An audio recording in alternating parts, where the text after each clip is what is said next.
السلام عليكم ورحمة الله وبركاته. بسم الله والحمد لله والصلاة والسلام على رسول الله. اللهم علمنا ما ينفعنا وانفعنا بما علمتنا وزدنا علما يا رب العالمين. This is Riyad al-Salihin, and we are at the very end of the topic or the chapter about Quran, reading Quran together. So do you remember the last hadith that we recited? The merit of Surah Al-Kahf. So whoever recites the first or memorizes the first 3 ayat or 10 ayat of Surah Al-Kahf, he will be protected from Al-Masih al-Dajjal. And also, what about Surah Ayat al-Kursi? Do you remember the Surah of Ayat al-Kursi? When somebody came to steal from one of the Sahaba from Abu Huraira, then he caught him and he took him to the Messenger. He said, I'll take you to the Messenger because you are stealing from the treasury of Muslims, from Baytul Mal. And he said, I'm old man, I have children. Anyhow, he tried to apologize. The second night he came, the third night. Then he said, let me teach you something. If you release me, recite Ayat al-Kursi, and that will be a protection from you, for you. And the Messenger ﷺ told him that was the shaitan who came in the form of a human being. Okay, next hadith. We'll take just one hadith tonight, inshallah, because we'll move to another chapter about wudu next time. Okay, so today we'll read just one hadith. Bismillah. I'm going to read it the first time in Arabic, then someone will read it in English, then someone will read it in Arabic, and someone else will read it in English. Okay, so follow along. عن أبي هريرة قال رسول الله صلى الله عليه وسلم من نفس عن أخيه كربة من كرب الدنيا نفس الله عنه كربة من كرب يوم القيامة ومن ستر مسلما ستره الله في الدنيا والآخرة ومن يسر على معسر يسر الله عليه في الدنيا والآخرة والله في عون العبد ما كان العبد في عون أخيه ومن سلك طريقا يلتمس فيه علما سهل الله له طريقا إلى الجنة وما قعد قوم في مسجد يتلون كتاب الله ويتدارسونه بينهم إلا نزلت عليهم السكينة وغشيتهم الرحمة وحفتهم الملائكة ومن أبطأ به عمله لم يسرع به نسبه. بسم الله. English. Bismillah. Yes. Okay. Abdullah. Narrated Abu Huraira, the Messenger of Allah sallallahu alaihi wasallam said, "He that releases a worldly distress from his brother, Allah subhanahu wa ta'ala will release a distress from him in the hereafter. He that veils a defect of a Muslim, Allah subhanahu wa ta'ala will veil him in life in the hereafter. And he that eases an insolvent person, Allah will ease his state in life and in the hereafter. And Allah subhanahu wa ta'ala will support him that supports his brother. He that trod away searching for knowledge, Allah will facilitate a way to paradise for him.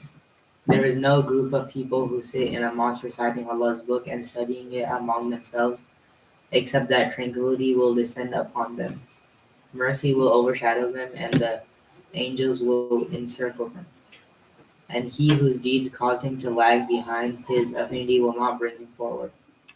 Reported by At-Tirmidhi. Bismillah. Would like to read the Arabic. حدثنا عن أبي هريرة قال قال رسول الله صلى الله عليه وسلم من نفس عن أخيه كربة من كرب الدنيا نفس الله عنه كربة من كرب يوم القيامة ومن ستر مسلما ستره الله في الدنيا والآخرة ومن يسر على المعصي أها. معصر على معسر. على معسر يسر الله عليه في الدنيا والآخرة والله في عون العبد ما كان العبد في عون أخيه ومن سلك طريقا. Can you طريقا look at the screen? يلتمس فيه علم علما. Come here. علما سهل. سهل الله له طريقا إلى الجنة وما قعد قوم في مسجد يتلون كتاب الله ويتدارسونه بينهم إلا نزلت عليهم السكينة وغشيتهم الرحمة وحفتهم الملائكة ومن أبطأ به عمله لم يسرع به نسبه. جزاك الله خير. Would like to read the English again? Bismillah. Bismillah. Go ahead. Sharaya. Narrated by Abu Hurairah, the Messenger of Allah ﷺ said, "He that releases a worldly distress from his brother, Allah subhanahu wa ta'ala, will release a distress from him in the hereafter. He that veils a defect of a Muslim, Allah subhanahu wa ta'ala will veil him in life and in the hereafter. And he that eases an insolvent person, Allah will ease his state in life and in the hereafter. And Allah subhanahu wa ta'ala will support him that supports his brother. He that trod away searching for knowledge, Allah will facilitate a way to paradise for him. There is no group of people who sit in a mosque reciting Allah's book and studying it among themselves, except that tranquility will descend upon them. Mercy will overshadow them, and the angels will encircle them. And he whose deeds cause him to lag behind his affinity will not bring him forward." Jazakallah khair. So the last one who will be reading while we comment on the hadith will be Mahir, okay, to read. But now let us see, look at this hadith. How many sections? If we take these topics and we try to put them together. So how many sections? Just look at it. Try to read with your eyes.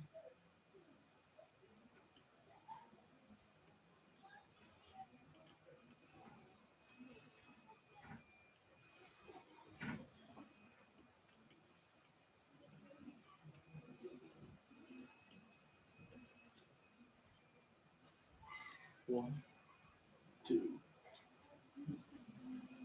Okay, how many sections? Tres. 2, 3. One section. One topic. One topic. How many, Mahir, you think? 2. Okay, 2. What are they? It's in the end where it talks about the people Ah? who are reading, Ah? and at the start it talks about So 2 topics, you said, right? Yeah. The first topic is related, or what is the main idea of the first topic? To hide the defects and help your Muslim brothers. Okay, your relation with a Muslim's Yeah. relation with a Muslim. So this is one section, how to help your Muslim brother. And the second section, The benefits of reading Quran. the benefit of reading Quran. What do you think? And it's like ilm. And seeking knowledge. So we can separate them, seeking knowledge and reading Quran, the reward of reading Quran and the reward of seeking knowledge, or we can put them together because reading is a part of it. So yes, they can be 3 sections. Okay, what about the last section? Shall we put it by itself? No. Yes. Okay, you can put it as a 4th section, a topic, or just final word to say about the topic. Okay, the first section is about helping a Muslim brother. Mahir is going to read now and count on your fingers how many things you can help your Muslim brother with, so Allah will reward you with. Okay, so go ahead and you need to stop, I guess, here. Okay, brother, the last one here, below number 6. Okay, go ahead, Mahir. Narrated Abu Hurairah, the Messenger of Allah ﷺ said that he releases a worldly distress from his brother. Allah Subhanahu wa ta'ala. Allah subhanahu wa ta'ala will release a distress from him in the hereafter. He that veils a defect of a Muslim, Allah sallallahu alayhi wasallam, Just Allah will veil. Continue. Allah will veil. Allah will veil him in life and in the hereafter. And he that cases an insolvent person, Eases. that eases an insolvent person, Allah will ease his state in life and in the hereafter. And Allah will support him that supports his brother. Okay. Jazakallah khair. Thank you. So, what are the four things that you can do, and in return, you'll be rewarded by Allah subhanahu wa ta'ala? Yes. Release of distress. So, if a Muslim has a distress, so what does it mean, a distress? I had like a problem. A problem or difficulty, right? Yeah. Okay. So now just 1 second. امسك يا مالك. So one of them, if what does it mean, release a worldly distress Like from? solve it. Solve a difficulty. So somebody is stuck in a situation, any kind, and now you can imagine, like many things, like, and many duties in life, many problems. So if somebody helps his brother, like gets him out of a problem, relieve him from a problem, from difficult time, then Allah subhanahu wa ta'ala will release a distress from him on Yawm al-Qiyamah. So because he helped his brother in this life, Allah will help him in Yawm al-Qiyamah. The second one, Someone who veils a defect. so what does it mean to veil a defect of a Muslim? Don't let anyone know. Like, Cover something it. or like cover it. Yeah. Okay, so a Muslim has a problem, right? A defect is kind of a disease or a problem or something. Then you don't let others, you don't report to others, right? Allah subhanahu wa ta'ala will cover up your mistakes in Yawm al-Qiyamah. To what extent? Defect of a Muslim. So any defect, any Muslim, we should conceal and we should not talk about. We should not tell others, should not tell authorities, should not tell anyone. If you like commit What if you, a like, crime or something. What if like Maher stole something? What? Why Someone stole. What if someone stole something? stole something? Okay, if somebody stole something, okay. Whatever. So should you tell the authority? Should you like Yes, inform? Yes. Yeah. It Okay. depends on what he stole. Okay, depends. Yeah. Can you more talk about Like it? if they stole like Like, someone's if I life didn't finish savings, my math homework, sword. like if someone stole someone's life savings, then you probably tell. But like if someone stole like a piece of candy, then no. Okay. Okay, this is for stealing, right? I So it can depends on the value of the thing. Okay, what about like if anything else? So if something value and something that is not valuable. Okay, what else? Defect. We talked about like theft. Any other thing? Like if they have like a disease. Disease. Like Like Yeah. how to like not telling the doctor or something because they're like stop, no. Like if Maher had. Let's say Maher had cancer and we didn't want him to tell the doctor, but we want him to be treated, so we tell the doctor. so it is to benefit the person. Yeah, yeah. If it involves helping the person, and next time don't mention like names of people, say someone, okay? So if somebody has a problem, by the way, Islamically speaking, is not recommended. Like the qadar of Allah subhanahu wa ta'ala is above everything, but you should not like wish or mention things that are negative, on your brother. Okay, so if something that will benefit him, then you speak up. What else? What else?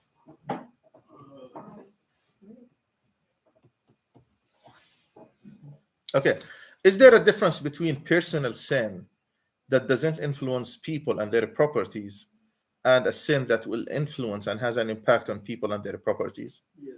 Like somebody smoke a cigarette. Compare that to somebody stole the car of somebody else. Is there a difference between the two sins? Yes. This one, which one is personal and doesn't infect except the person himself? A cigarette, for example, this is impacting like the person himself. While, and it's not like very, very, very severe, right? This is a bad habit, etc. It has impact on the health down the road, but it's not, involving the property of somebody else, right? So this is a personal sin, you can cover it up as a Muslim.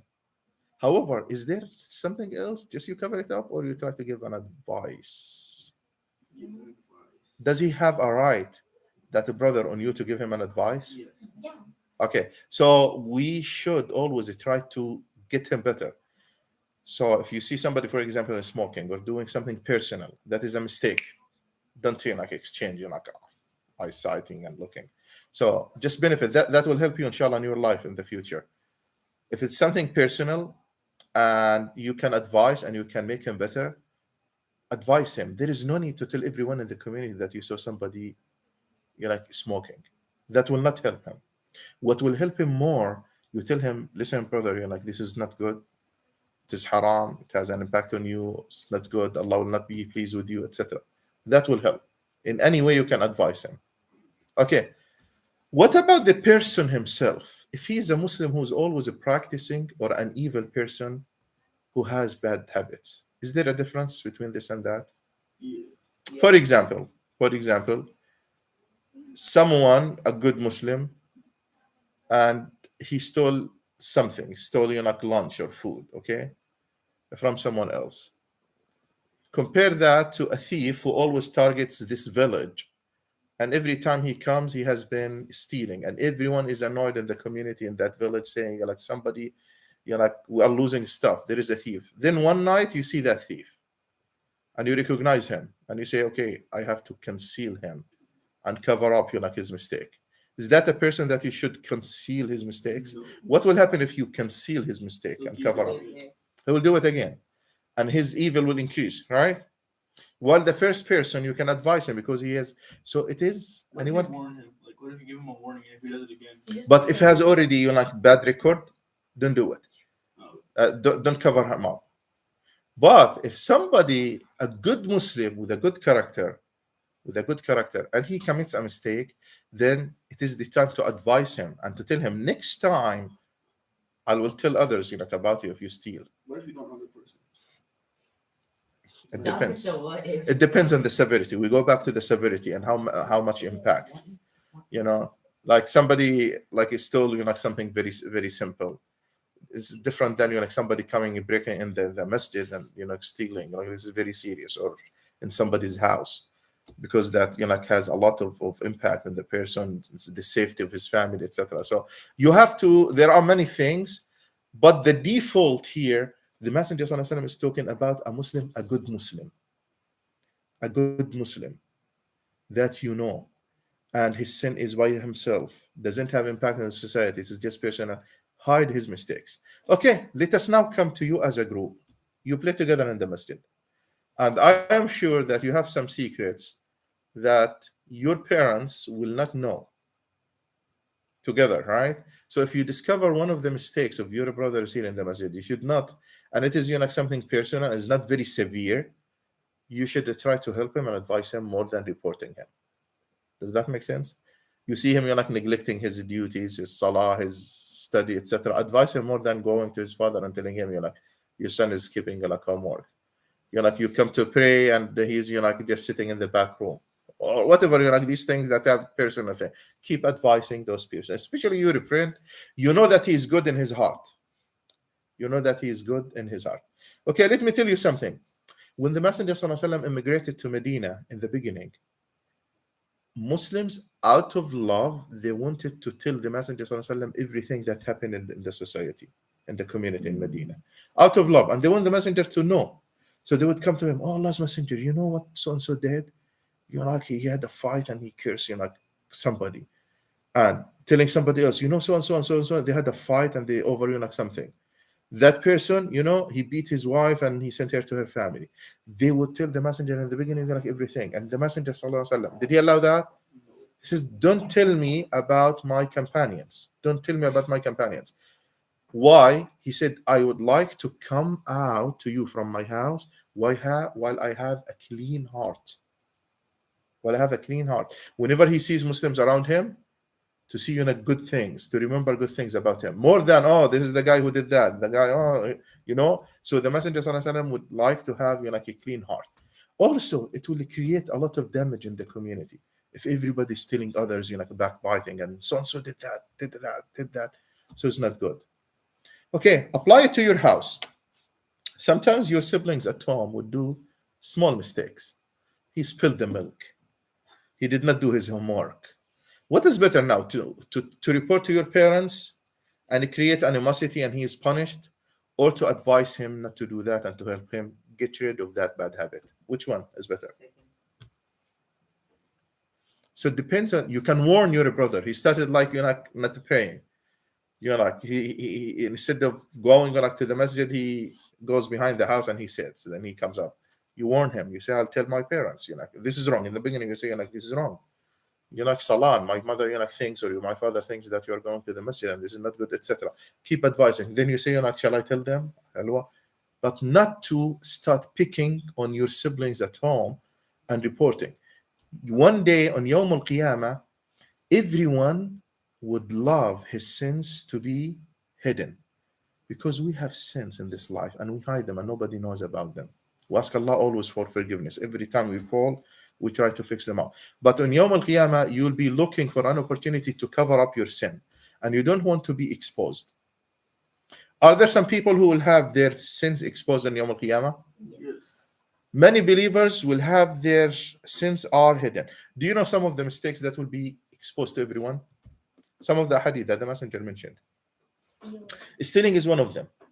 Everyone who steals something, it will be tied to a rope to his neck. And the Messenger ﷺ said, his culture was Bedouin culture, stealing like a sheep, stealing a cow.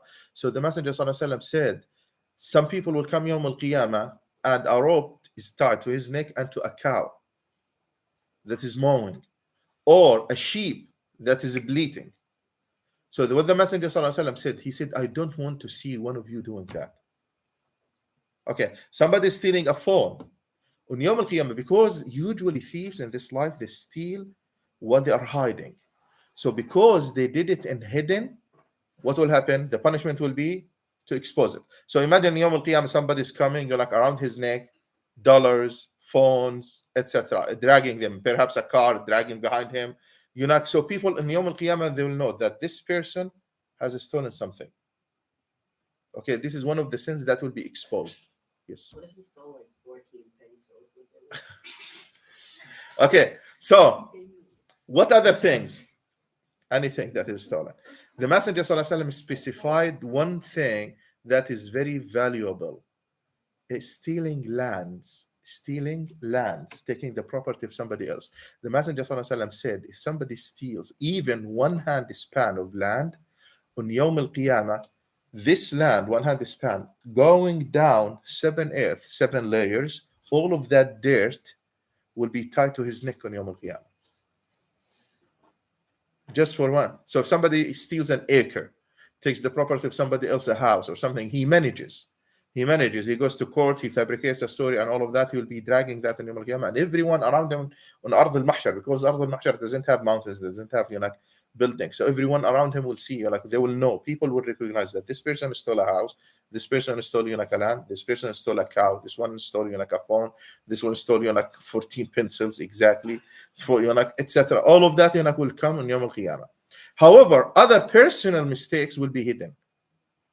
Another one that the Messenger ﷺ mentioned, that it will be on his back, tied to his back, is the one who betrays. Anyone who betrays, somebody who betrays Muslims, betrays his parents, betrays his... So in Yawm al-Qiyamah, there will be a flag, and it is written on it, that this is the betrayal of so-and-so. This is the betrayal of so-and-so. So people around in Ard al-Mahshar, when people get together, Hashir, then people will know that this person betrayed somebody, betrayed the trust that was entrusted. So on that day, everyone is wishing to hide his sins. So we ask Allah to hide our sins, because we are covering up the sins of other people. Okay, what else?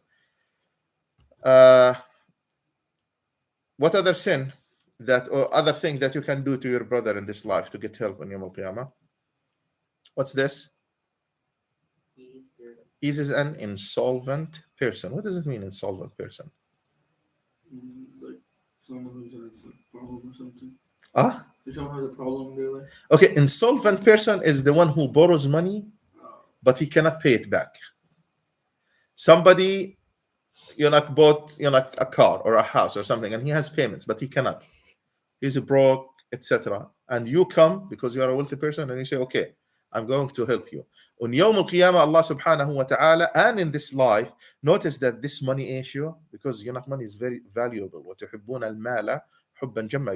You love money a lot. So in this life, Allah will ease things for him, and also in Yawm al-Qiyamah. So even supporting people financially. Okay, this is the first portion. Okay, go ahead, Maher, and read the second portion. And Allah will support. And Allah Oh, will we mentioned that, right? Sorry. We support here is a general one, right? Supporting your brother in any way. In any way you support him, you can now imagine that it is unlimited. You support him in any way possible. Maybe he is in a difficult situation and you come to defend him because some people are trying to attack him, for example. You try to give him an advice, support him with an advice, with a word. He is down and feeling like sad, and then you come and you lift him up and you support him anyway. So this is open. Then sorry, Maher, you continue here. and Allah will support him that supports his brother. Uh-huh. He that trod away searching for knowledge, Allah will Facilitate. facilitate a way to paradise for him. Okay, this is about seeking knowledge. So if you seek knowledge, is it mentioned here Islamic knowledge or worldly knowledge? Scholars say beneficial knowledge, maybe knowledge to treat people, to be a doctor, somebody who helps people in social life, somebody who teaches, somebody who builds houses to poor, somebody. So if you seek any kind of knowledge, then Allah subhanahu wa ta'ala will facilitate. So if you tread away, so if you tread away, if you take away and you walk, Allah will facilitate, make it easy for you to go to Jannah. Now, every one of you guys wake up in the morning and you go to school. Remember this. If you are going to school with the intention that I want to seek good knowledge that will benefit me, my family, Islam, Muslims, any humanity, Allah subhanahu wa ta'ala will give you a credit for that. Yeah, but that's actually not beneficial. Huh? What if that stuff's not beneficial? Of course, you're not learning how to create meth or doing drugs or something. That will not, But any knowledge, that will benefit humans, will benefit animals, will benefit people, will benefit the environment, will benefit. So you will be rewarded if you have the intention. Not everyone. The problem is, look, how many millions of Muslims they go to schools and universities? Many. Is everyone rewarded? Of course, no. Some people are just seeking knowledge because they want to get a degree and get money. And why? Not wallah to establish a family and to support my kids in a halal way. No, just because I want to get a career and a job. So you need good intention when you seek knowledge. The last thing, when you seek knowledge. Okay. The last thing, Maher. There is no group of people who sit in a mosque reciting Allah's book and studying it among themselves, except that tranquility will descend upon them. Mercy will overshadow them, and the angels will encircle them. Okay, so this is inshallah, hopefully it is applied to us. Getting in the masjid, reciting the book of Allah, or studying it. Now, studying it directly or indirectly, because the hadith is an explanation of the Quran. The Messenger's life was explanation of the Quran and applying Quran in reality. So his statements is studying Quran and all of its sciences, all of these sciences. Now, notice here, no group sit in the house of Allah. مجتمع قوم. In other narrations, get together. Do you notice that some imams, when people are sitting scattered in the masjid, he says, can you please come and sit together? Okay, based on this hadith, to get together and sit together, so the mercy of Allah subhanahu wa ta'ala will overshadow them, tranquility will come to their hearts, and Allah subhanahu wa ta'ala will mention them and the malaika will surround them. So it's better when there is a class or something, not to stay like sitting on the walls and middle of the masjid is empty. So it's better to get it closer to the speaker, and it's about of respect also. So the malaika will be surrounding you and the mercy will be touching you. So it is recommended. One of the etiquette is when you are in the masjid to get together. So here we have how many rewards for coming to the masjid and attending a class. And notice that it is in the masjid, right? In the masjid. Can you hold the class at home? Class at home? Yes, you can hold the classes. Yeah, but there is extra reward, it seems, here in the masjid, because the messenger specifies in the masjid. What are they? Abdullah, what are the rewards? Having tranquility. Tranquility. What is tranquility? Like peace. Peace, feeling relaxed, feeling now as you are sitting here, no stress, etc. And mercy, right? Number 2. Mercy of Allah subhanahu wa ta'ala. And if Allah looks at you with mercy, then sins are forgiven. More reward, more hasana. And the last one is Angels will answer. Malaika will be encircling you and they will testify for you. The Malaika will go to Allah subhanahu wa ta'ala and will say, oh Allah, forgive so and so, forgive so and so. They will make istighfar for you. The last statement, Maher, and he whose And he whose deeds cause him to lag behind his affinity will not bring him forward. so we can explain it. Shahrayar? But whoever's the deeds are like not good enough to get in Jannah, his like friend group won't help him. Okay, affinity, Like his friends, people he- relations, family ties, friends. Okay, mainly it should be, I don't know what the is in translation here. Affinity, it should be progeny or lineage or nobility or his name or the bloodline will not help him. His relatives will not. They include here, like everything. So if somebody's good deeds are not bringing him forward, because forward means to be the good person, forward to Jannah. Because people always honor people who are doing good, right? Now, if your Islamic deeds, good deeds, are not bringing you forward, but they are dragging you behind, so you are pushed back, then your lineage, your friends, and anything will not help you. وَمَنْ أَبْطَأَ بِهِ عَمَلُهُ لَمْ يُسْرِعْ بِهِ نَسَبُهُ. Ask Allah subhanahu wa ta'ala to increase us in knowledge because of those who move forward with their good deeds. And also, it is a lesson for you about the brotherhood in Islam. So, this hadith, try to remember it when you are together, brothers, now and in the future, to help each other, to cover mistakes, try to relieve stress, try to help as much as you can and support. وصلى الله على سيدنا محمد وجزاكم الله كل خير. السلام عليكم ورحمة الله.